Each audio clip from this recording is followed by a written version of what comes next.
Hello and welcome to this Thursday edition of the World Report with me, Arjun, Samar, Mahendran. Let's take a look at what's making headlines around the world. Russian state media is reporting that Russian Foreign Minister Sergei Lavrov on Thursday, in fact, confirmed that preparations are being made for President Vladimir Putin's visit to India. That's correct. Lavrov has said that Russia is actively strengthening ties with major global powers. Well, now this comes after a meeting, in fact, between Russian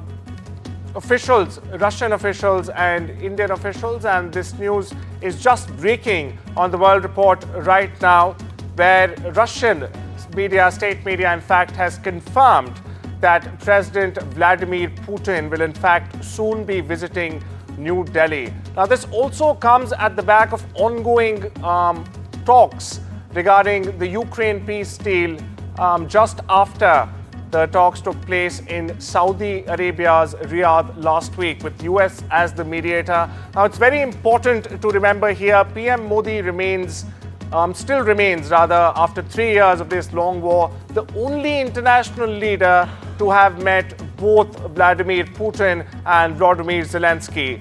So he is one international leader who has access and ears on both sides of the aisle, which is very important in such a global conflict. For more of this story, my colleague Vishal Vivek joins us. Vishal, tell us more. What's the latest you're picking up? The latest from the TASS agency, which is the state media agency of Russia, it's saying that the arrangements are currently being made for the visit. The dates have not been announced yet.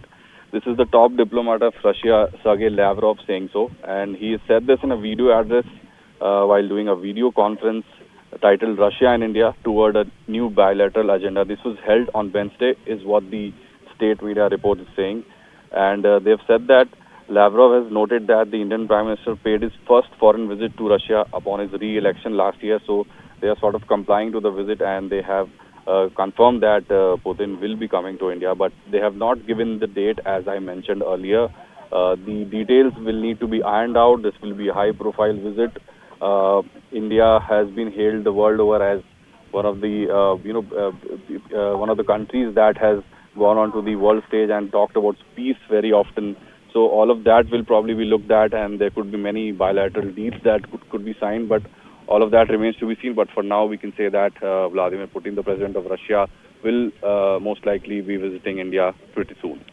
Thank you so much for that, Vishal. Moving on, amid frosty ties between Delhi and Dhaka, Prime Minister Narendra Modi has written to Mohammad Yunus, chief advisor to Bangladesh's interim government, wishing him on his country's Independence Day and, in fact, reiterating India's commitment to advancing the partnership between the two countries. Now, relations between the two countries have become tense, especially after the Awami League government led by Sheikh Hasina was toppled after a nationwide movement, and the former Prime Minister was also forced to flee to India. She's currently in New Delhi. The interim government formed after the change of guard is led by Nobel laureate and economist Mohammad Yunus. Now, amid reports of attacks on minorities, India shared its concerns with Bangladesh. Dhaka has said the attacks are politically motivated, not communally.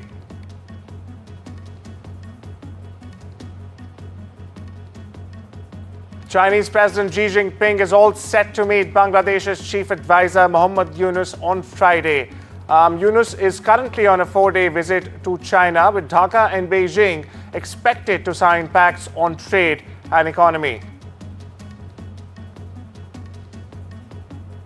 US President Donald Trump has announced 25% tariffs on imported cars effective the 2nd of April. Now, the new levies mark an escalation in Trump's trade war against top US trading partners and allies. Mexico and Canada, in fact, were among the US biggest automotive suppliers just last year. Now, Trump has said that these duties would prompt companies to manufacture in the US, though analysts say that the extra import costs would in fact be passed on to the customers at the end of it. European Commission President Ursula von der Leyen described the move as bad for business and worse for consumers. Meanwhile, Canadian Prime Minister Mike Carney has labelled it as a direct attack on Canadian workers. Listen in. But this is very exciting to me. This is the automobile industry, and this will continue to spur growth like you haven't seen. Before I was elected, we were losing all of our plants that were being built in Mexico and Canada and other places.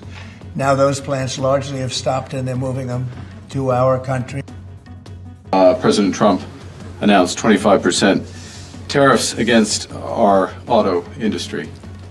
And this is a direct attack, to be clear, a direct attack on the very workers that I stood in front of, uniform workers I stood in front of this morning at the Ambassador Bridge. I think there are two aspects. One is the car manufacturers and the other is the auto component manufacturers, and both get a tariff of 25%. In terms of car manufacturers, I think the biggest exposure to the US market is to Tata Motors through JLR. And note here that JLR does not manufacture as of now anything in US. Their manufacturing is primarily in Europe, UK and Slovenia. So they might face some tariff structure there. And Mahendra also have their tractor business, but it's very small percentage of their overall portfolio. So not that much impact, but JLR will definitely have an impact of this 25% tariff. And this also changes the way companies have been planning their product portfolio, their production manufacturing plants. So let's see how it all pans out. But the other aspect of auto component, which is between India and America, it's about India exports around $6.5 billion annually, auto components annually to the US, and that sector might get impacted. If the idea is to manufacture more in the US, I think right now the clear impact will be the prices of products in the US will go up very quickly because, getting manufacturing back to US will take several years. No plant can be manufactured in a day or two. So right now, I think the impact on the industry will be, on the US cars will be that the prices will go up. And from here on, how various governments negotiate with US will also depend, will also make sure that that tariff structures have different structures with every country. Now in India, what is interesting is that China is a bigger auto component supplier, but is now facing a higher tariff. India has got 25%, but China has got another 25% on all of exports from the US. Donald Trump has said that larger tariffs could be placed on the European Union and Canada if they both work together to do economic harm to the USA. Now, Trump said this in a post on his Truth Social platform, and I quote here, "If the European Union works with Canada in order to do economic harm to the USA, large-scale tariffs far larger than currently planned will be placed on them, both in order to protect the best friend that each of these two countries has ever had."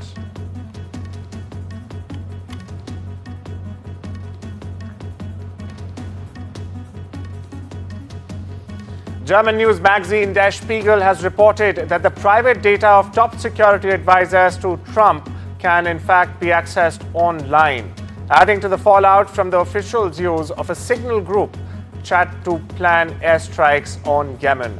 Now, according to reports, mobile phone numbers, email addresses, and in some cases, even passwords used by National Security Advisor Mark Paul's Defense Secretary Pete Hegseth and Director of National Intelligence Tulsi Gabbard can be found via commercial data search services and even hacked data dumped online. Staying with the story, the White House is continuing to try and downplay the security blunder. That's right, the security blunder when a journalist was added to a group chat about plans to in fact bomb Houthi targets in Yemen. The White House has reacted furiously after the Atlantic magazine published messages between national security officials in a signal group chat in their entirety. President Donald Trump has called the reporting a witch hunt, and he has even declared the publication a failed magazine. Now, this comes after the Atlantic magazine published what it says is a timeline of war plans shared by Trump officials in messages on the Signal app that mistakenly included its editor-in-chief, Jeffrey Goldberg, as well. Meanwhile, on the political front, things are heating up too. The Democrats are calling for both the Defense Secretary and National Security Advisor to resign. Listen into what US President had to say, followed by a report from Washington, in fact, by NDTV's very own Kate Fisher. Hegseth is doing a great job. He had nothing to do with this. Hegseth. How do you bring Hegseth into it? He had nothing to do with it. Look, it's all a witch hunt. Here we are talking about some of the greatest business deals ever made. The greatest companies in the world are moving into the United States, and you want to ask about whether or not Signal works. I don't know that Signal works. I think Signal could be defective, to be honest with you. Well, Defense Secretary Pete Hegseth has reiterated that no classified information was shared on the chat. But screenshots of the thread posted by The Atlantic show him giving specific details of timing and the weapons used. The Atlantic decided to release them after President Trump and members of his government accused the editor of lying, and because of their repeated assertions that the information was not classified. White House Press Secretary Caroline Leavitt said that President Donald Trump, quote, continues to have confidence in his national security team. And that was in response to a reporter's question on whether anyone would be fired over this. But several Democratic lawmakers have been calling for resignations. During an Intelligence Committee hearing on Capitol Hill, Democrats criticised the administration for not acknowledging that it was a mistake or apologising, and called for those resignations.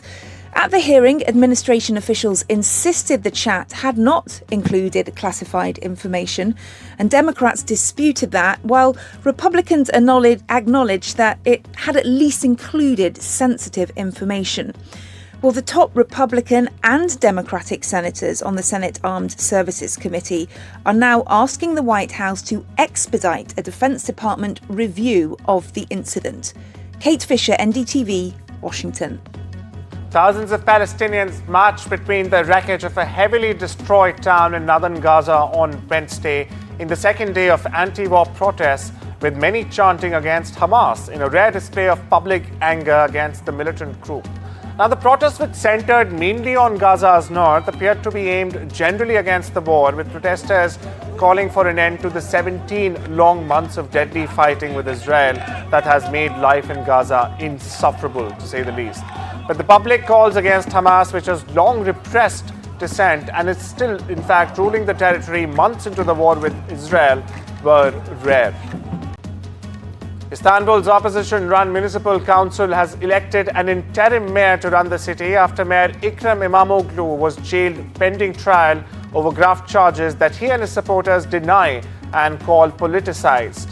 Authorities, by the way, have arrested more than 1,400 protesters, and this includes numerous photojournalists as well. They are clamping down on coverage of a movement that Mr. Erdogan describes as evil, but which is driven, in fact, by anger at cumulative political repression and the lawless state of the economy. The next presidential election is not due until 2028 in Turkey. Meanwhile, in the UK, Rachel Reeves is facing a backlash after the government's assessment said that benefit cuts will push 250,000 more people into poverty and are now set to impact 3.2 billion families. Pardon me. Meanwhile, angry critics contrasted the Chancellor's austerity cuts for the poorest to the recent controversies over her acceptance of £7,500 from a friend to buy clothes and free tickets to a Sabrina Carpenter concert.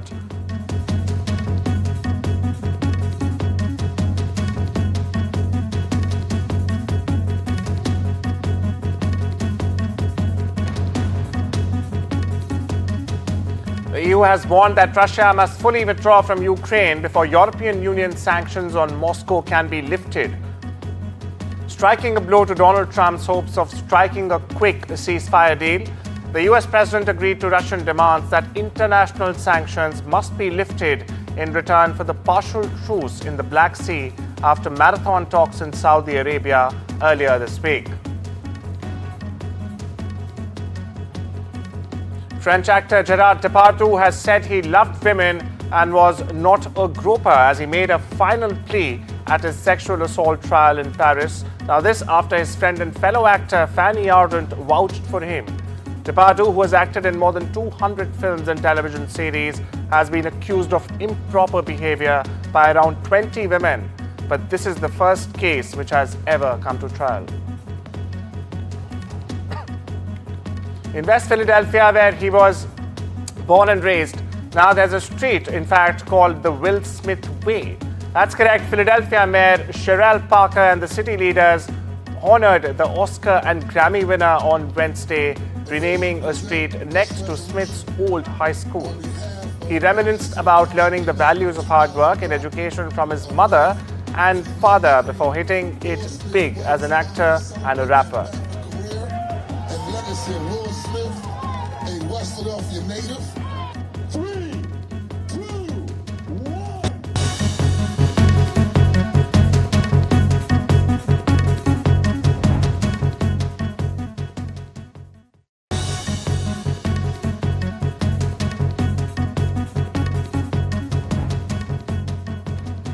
Welcome back. You're watching The World Report with me, Arjun, Samar, Mahendran. Moving on to business news now. US President Donald Trump on Wednesday said he would consider a reduction in tariffs on China if Beijing approved a sale of TikTok's operations in the United States.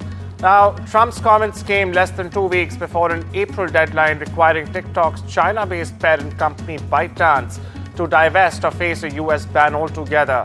Questions about the fate of the popular video sharing app have continued to linger.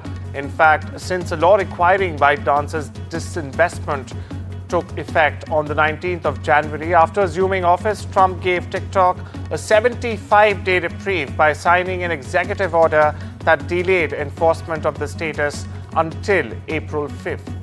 Trump reiterated that the deadline on a TikTok deal could be extended further if needed. He previously proposed terms in which the US would have a 50% stake in the joint venture. Meanwhile, the administration hasn't provided details on what type of the deal would entail. Listen in. For the TikTok sale, will you extend that deadline if you don't have a deal? Do you support or? Well, we will have a form of a deal. TikTok is very popular, very successful, very good. We're going to have a form of a deal, but if it's not finished, it's not a big deal. We'll just extend it. I have the right to have the deal and to extend it if I want. So we'll see whether or not we have a deal. We have a lot of interest in TikTok. Brazil's President Luiz Inácio Lula da Silva has said US President Donald Trump has risked damaging the US economy with additional tariffs and has vowed to, in fact, lodge a complaint with the World Trade Organization or the WTO over a trade levy on Brazilian steel products. Lula said on Thursday at a press conference in Tokyo that he, and I quote here, it will raise the prices of goods and could even lead to inflation that he hasn't yet realized. Protectionism doesn't help any country in the world, Lula said.